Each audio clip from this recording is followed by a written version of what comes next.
নমস্কার বন্ধুরা, আশা করছি সবাই ভালো আছেন। সবাইকে আরও একটা নতুন ব্লগে স্বাগত। বাড়িতে কাঁচা আম আনার পরে মেয়ের একটা বায়না ছিল কাঁচা আমের আইসক্রিম খাবে। ও খুব কাঁচা আম খেতে ভালোবাসে। তো যাই হোক, ভাবলাম কাঁচা আম যখন আছে এক কাজে দু কাজ করা যাক, কাঁচা আমের আইসক্রিমও হোক আর আমসত্ত্বও। তো সেই জন্য কাঁচা আমগুলোকে সেদ্ধ করে নিয়েছি প্রথমে, তারপরে পুরো আমের গা থেকে সবটা বার করে এরপরে একটুখানি মিক্সিতে ঘুরিয়ে নিয়েছিলাম ফার্স্ট, কারণ আমগুলো একটু শক্ত ছিল, ছাঁকনির সাহায্যে বাইরে আসতো না পাল্পটা। এরপর পাল্পটাকে ছাঁকনির সাহায্যে পুরোটা ভালো করে বার করে নিয়েছি।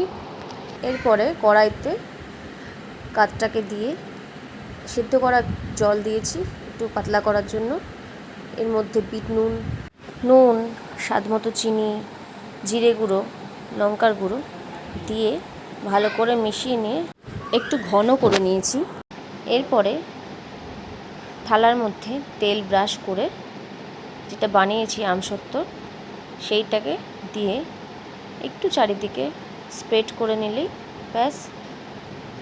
এটাকে এবার ভালো করে রোদ খাইয়ে নিলেই রেডি আমসত্ত্ব। আমি 1.5 দিন মতো রোদে দিয়ে রেখেছিলাম থালাগুলোকে। পরে এই যে রেডি আমাদের আমসত্ত্ব। এরকম করে চাকু দিয়ে কেটে নিয়ে রোল রোল করলেই আমসত্ত্ব রেডি। খেতে কিন্তু খুব ভালো হয়েছিল। যারা যারা এখনও ট্রাই করেননি কাঁচা আমের আমসত্ত্ব, তারা অবশ্যই বাড়িতে এরকমভাবে বানিয়ে দেখুন। খুব ইজি বানানো আর খেতে কিন্তু খুবই সুন্দর হয়, আর দেখতেও কিন্তু খুবই সুন্দর হয়েছে। আমাদের বাড়িতে সবাই এটা ফার্স্ট টাইম ট্রাই করলো, সবার খুব ভালোই লেগেছে। এরপর আইসক্রিমের পালা। এই সেম কাঠ দিয়েই মিক্সির জারে চিনি, বিট নুন আর একটু কালারিংয়ের জন্য ফুড কালার অ্যাড করেছি। আর আমার মেয়ে 2-4টে মিন্ট পাতা অ্যাড করেছে। এরপরে মিক্সিতে ব্লেন্ড করে নিয়ে আইসক্রিমের মোল্ড এরম করে ভরে নেব সব কটায় মোল্ড। আমি কিন্তু ফার্স্ট টাইম ট্রাই করলাম দুটো আইটেমই।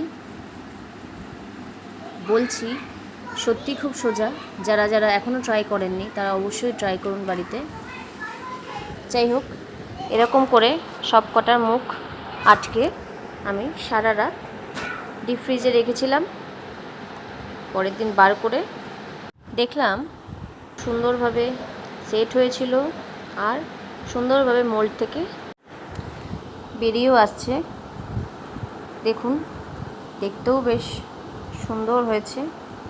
আর খেতে কেমন হয়েছে সেটা আমার মেয়ে বলবে, কারণ যেহেতু এটা ওরই আবদারে তৈরি।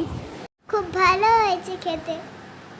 ভিডিওটি কেমন লাগলো অবশ্যই জানাবেন। আজকের জন্য এইটুকুনি, টাটা।